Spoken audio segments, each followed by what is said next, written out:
Assalamualaikum warahmatullahi wabarakatuh. Oke, kembali lagi bersama Arif Furkon Channel, belajar matematika bareng Kak Furkon. Oke, jangan takut untuk gagal karena kegagalan adalah jalan menuju kesuksesan. Oke, jangan lupa diklik tombol subscribe, oke, supaya saya lebih bersemangat dalam membuat konten-konten YouTube yang berhubungan dengan matematika, dan juga nyalakan loncengnya ya, biar nanti kalau saya upload video kalian bisa mendapat notifikasi.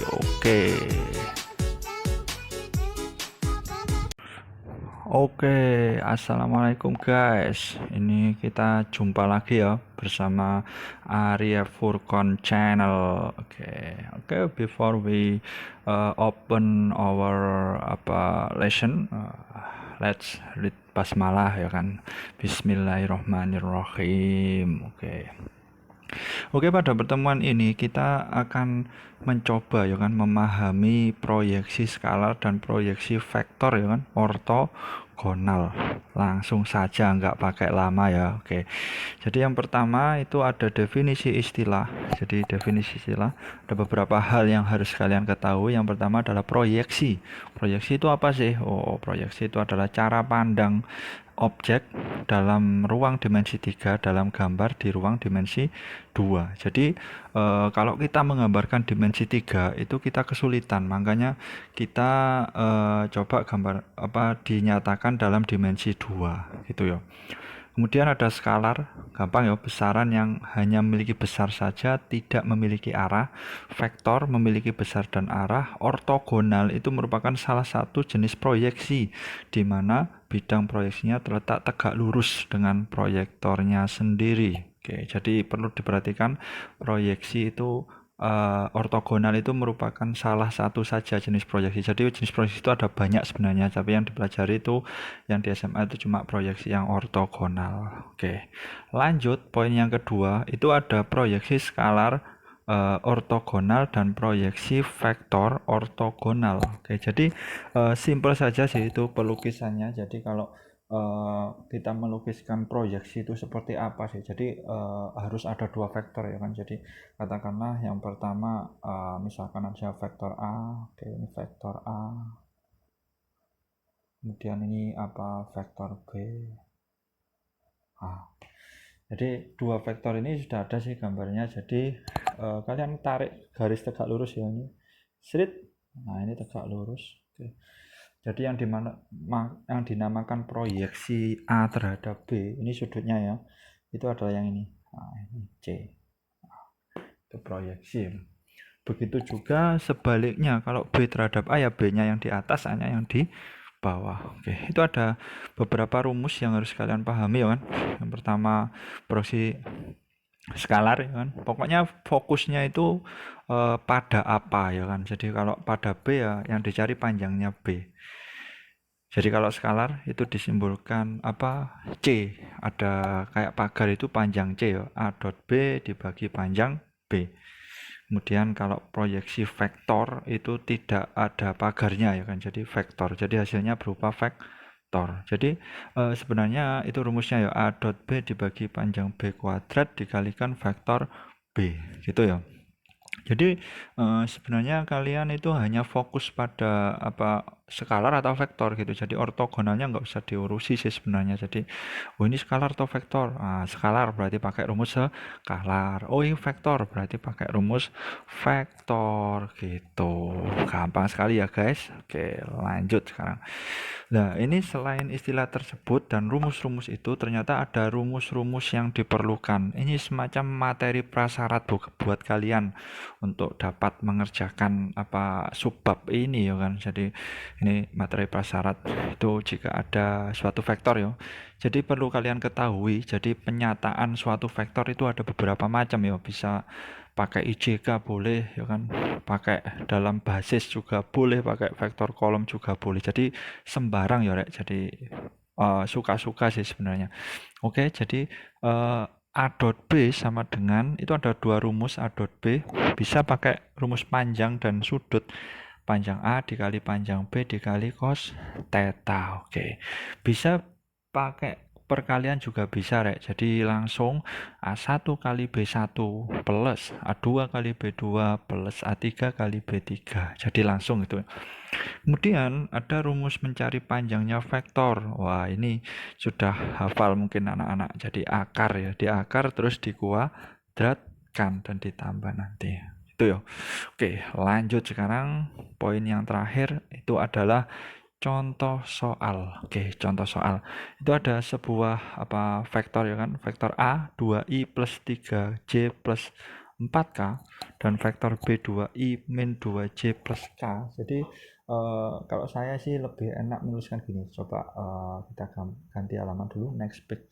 Jadi contoh soal. Jadi soalnya itu, jadi kalau saya itu kan soalnya kan dituliskan IJK ya. Tapi kalau saya itu tidak suka, jadi agak canggung gitu, Rek. Jadi kalau saya menyatakannya biasanya gini, vektor A-nya itu gini.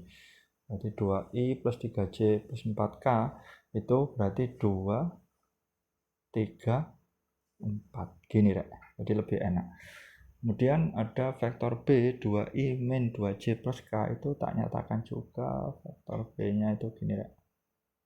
2 min 2 sama 1. Oke, siap. Lanjut. Sekarang itu kalian fokus saja. Jadi yang ditanyakan adalah proyeksi skalaar ortogonal A pada B, kemudian proyeksi vektor ortogonal A pada B. Jadi kalian lihat, fokus pada yang belakang kan, karena pada B berarti yang diperlukan itu bukan panjangnya A tapi panjangnya B yang dicari. Oke, understand ya? Oke, jadi kita cari dulu panjangnya B, pelan-pelan. Kita cari panjangnya B. Itu sama dengan berapa? Kita munculkan akar ya kan? Akar berapa, Rek? 2 kuadrat 4 lah ya kan? Plus min 2 kuadrat nggak ngaruh, 4, 1 kuadrat 1. Oke. Jadi ketemu berapa, Rek? Sama dengan akar 9. Ayo, akar 9 berapa? Oke, 3. Siap. Panjangnya B ketemu 3. Kemudian butuh apa lagi? Butuh A dot B ya. A dot B. Oke, kita cari. Kita next back dulu. Oke, nggak cukup halamannya. Jadi kita cari A dot B dulu, Rek. A. Oke, dot B. Rumusnya itu sudah ada. Jadi ini rumusnya ya. A1 kali B1 plus A2 kali B2 plus A3 kali B3.